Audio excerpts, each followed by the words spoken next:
I'm just gonna say it, man. I'm bored.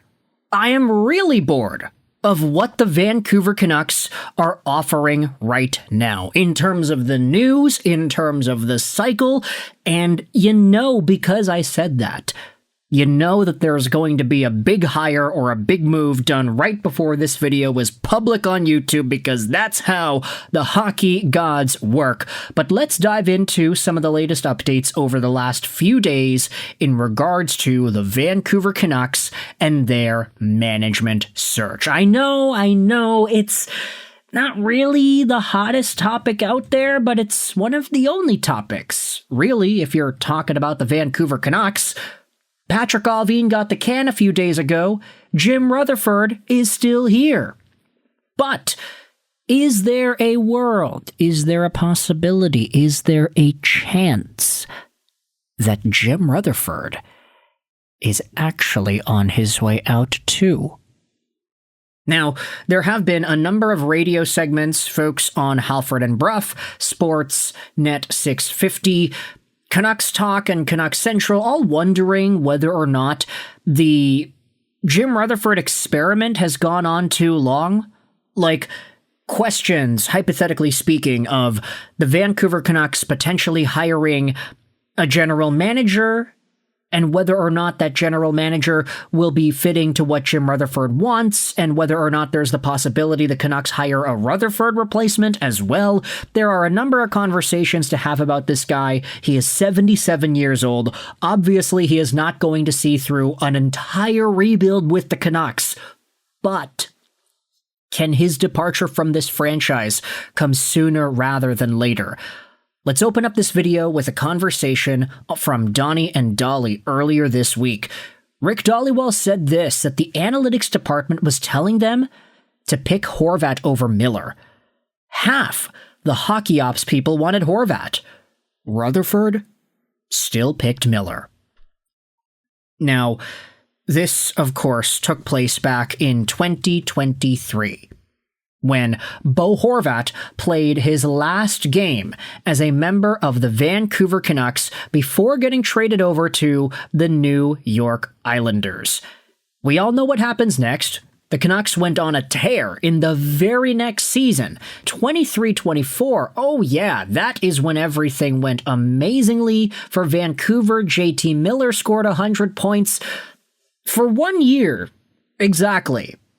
Just 1 year, a lot of Canucks fans had vindication for this Bo Horvat trade. The idea that said, hey, the Canucks traded Horvat and they kept Miller.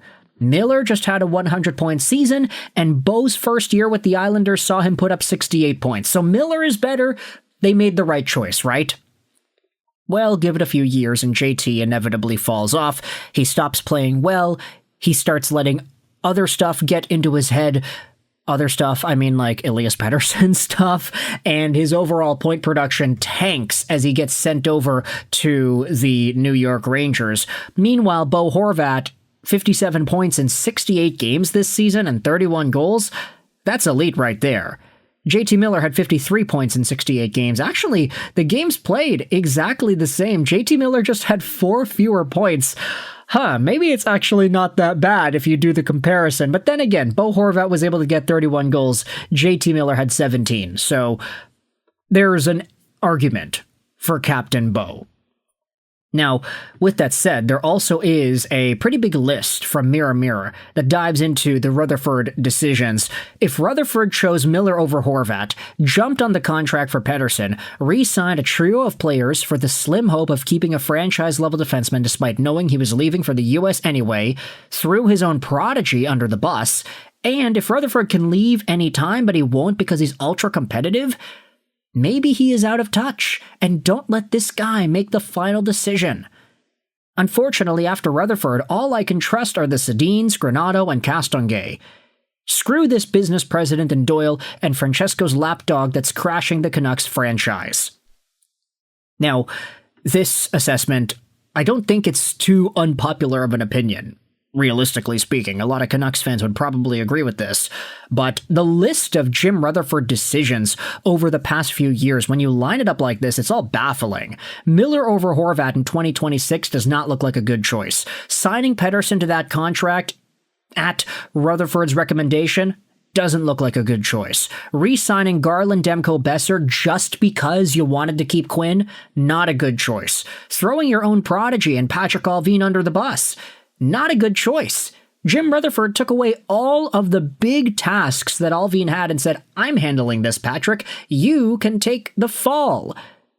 And if he can leave any time, then obviously it doesn't really look like Rutherford is in a proper spot to stick around with the Canucks for an extended period.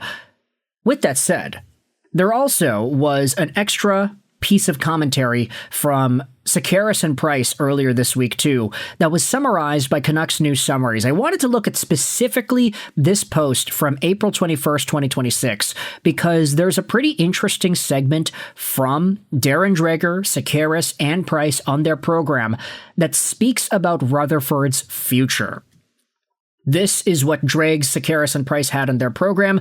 Nothing definitive on Jim Rutherford's future with the Canucks, but there are rumors that he will leave after the draft.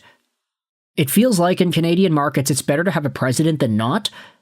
And they also don't think it's a guarantee that Rutherford will leave, but it is leaning in that direction. So again, I propose the question to you, what's appropriate here?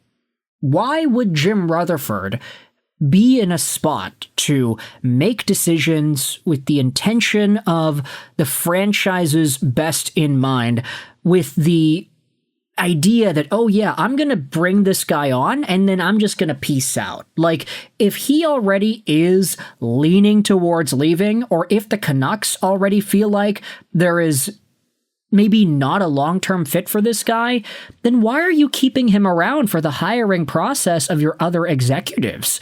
Why would you have Jim Rutherford go out there and hire a general manager, or at least be a significant part in that process, if Jim Rutherford himself is going to be leaving soon too?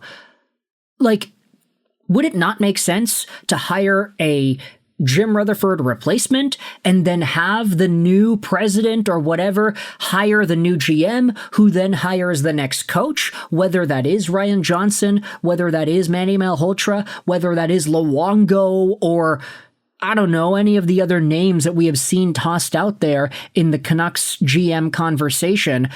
Kevin Adams of the Buffalo Sabres, Bergevin, Peter Chiarelli. Would it not make sense to have a new president of hockey ops do that general managing process rather than having Rutherford do it? I don't know. To me, it just seems so weird. And I know it was talked about by a bunch of other outlets. This was spoken about by, I think it was Jamie Dodd on Canucks Talk. Like, why can't the Canucks just hire properly? Why can't they just do the order the right way? Why is Jim Rutherford still here if all the tides are saying that he's probably on his way out, either via his own decision or otherwise? I don't know. It's very strange, but at the end of the day, when you look at the Rutherford decisions over the years, from Horvat and Miller to Pettersson, Besser, Demko, Garland, and all these things, the fact that Rutherford had such a big hand in those decisions makes it feel like he was the true puppet master that was just giving Allvin all the shots, when Rutherford was the guy that just decided to do most of the big work. But that said, you can let me know your thoughts in the comment section below. I understand this is like such a boring topic. We keep on bringing this up because there's nothing else to talk about with the Canucks, unless you want to talk about draft talk. But then again, I'm recording this audio the night of Thursday, April 23rd. Maybe by the time this video is up on YouTube, the trade or the transaction or the firing has already gone down. If Rutherford's already out by the time this video is public, then I apologize. But with all that said, you can let me know your thoughts in the comment section below. I hope you enjoyed this video. And bye.